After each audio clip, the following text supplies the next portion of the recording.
അസ്സാം വലൈക്കും. നമുക്ക് ഇന്നലെ മയിൽപ്പീലി പെയിൻറ്റിങ് ചെയ്താൽ ആദ്യം നമ്മൾ ഡിസൈൻ എടുത്തിട്ടുണ്ട്. അതിന് യെല്ലോ കാർബൺ വെച്ചിട്ട് നമുക്ക് തുണിയിൽ ട്രേസ് ചെയ്ത് കൊടുക്കാം. അതിനുശേഷം സാപ്പ് ഗ്രീൻ കൊണ്ട് അതിനൊരു ഔട്ട്ലൈൻ കൊടുക്കുന്നുണ്ട്. തിൻ ലെയറായിട്ട് വേണം പെയിൻറ്റ് കൊടുക്കാൻ വേണ്ടിയിട്ട്. അടുത്തത് ഓറഞ്ച് കളർ കൊടുക്കുന്നുണ്ട്. പിന്നെ അതിൻ്റെ ഉള്ളിൽ ലെമൺ യെല്ലോ കളർ വെച്ചിട്ടൊരു ഷെയ്ഡ് കൊടുക്കുന്നുണ്ട്. പിന്നെ ഏറ്റവും സെൻട്രലായിട്ട് നമ്മൾ ഡാർക്ക് ബ്ലൂ വെച്ചിട്ട് കളർ ചെയ്തെടുക്കുന്നുണ്ട്. അതിനൊരു നന്ന ബ്രഷ് കൊണ്ട് അതിനൊരു വൈറ്റ് ഔട്ട്ലൈൻ കൂടി കൊടുക്കുന്നുണ്ട്. പിന്നെ അതിനുശേഷം നമുക്ക് പീലി പെയിൻറ്റ് ചെയ്തെടുക്കാം. ഒറ്റ സ്ട്രോക്കിൽ തന്നെ ഓരോ പീലിയും പെയിൻറ്റ് ചെയ്തെടുക്കാനായിട്ട് ശ്രദ്ധിക്കണം.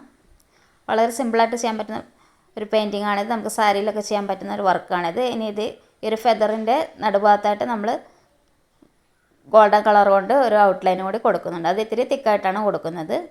ഇനി ഓറഞ്ചിന് മുകളിൽ ബേൺസ് തന്നെ വെച്ചിട്ട് നല്ല ബ്രഷ് കൊണ്ട് ഒരു ഔട്ട്ലൈൻ പോലെ കൊടുക്കുന്നുണ്ട്. ഇത് സ്പ്രെഡായിട്ട് കിട്ടാൻ വേണ്ടിയിട്ടാണ് അങ്ങനെ ചെയ്യുന്നത്.